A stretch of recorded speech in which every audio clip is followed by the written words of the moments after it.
একটি সমদ্বিবাহু সমকোণী ত্রিভুজের অতিভুজ 16 হলে এর ক্ষেত্রফল কত?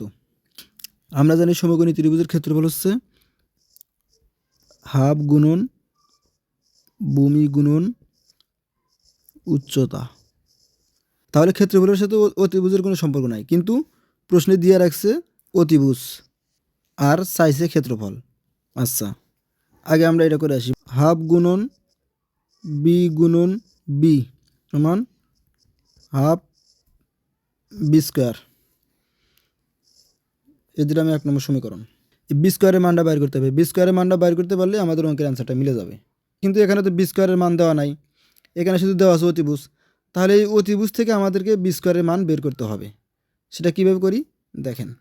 আমরা জানি অতিভুজ স্কোয়ার, অতিভুজের মান কত দেওয়া আছে 16। তাহলে 16 স্কোয়ার সমান হলো কি লম্ব স্কোয়ার যোগ ভূমি স্কোয়ার।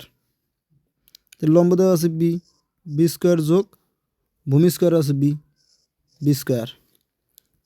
বা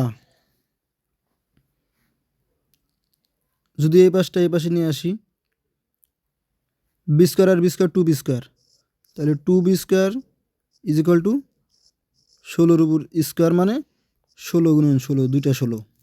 বা বি স্কোয়ার সমান 16 গুণন 16, এখানে 2 গুণ আকার আছে, এখানে এসে ভাগ।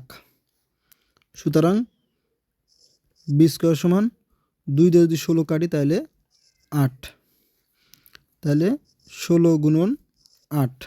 এখন এই বি স্কোয়ারের মানটা যদি এখানে বসায় দিলে আমাদের অঙ্কের অ্যান্সার মিলে যাবে।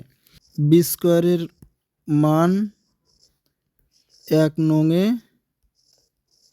বসাই, 1/2 গুণন বি স্কোয়ারের মান কত পাইলাম 16 গুণন 8। 2 দিয়ে যদি 16 কাটি তাহলে 8 হয়, তাহলে 8 গুণন 8 64 গুণন 1 64, অ্যান্সার 64।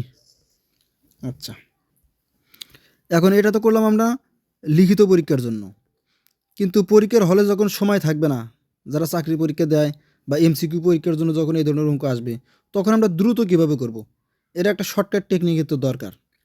কারণ আমরা যেভাবে বিস্তারিত ভেঙে ভেঙে করলাম এত সময় তো আমরা পাবো না।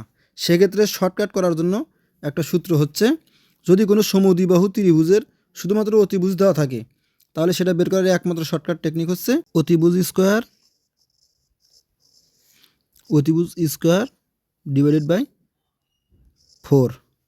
তাহলে অতিভুজ কত দেওয়া ছিল 16, 16-র উপর স্কোয়ার দিলাম, দিয়ে বানায় দিলাম, নিচে দিলাম 4 সমান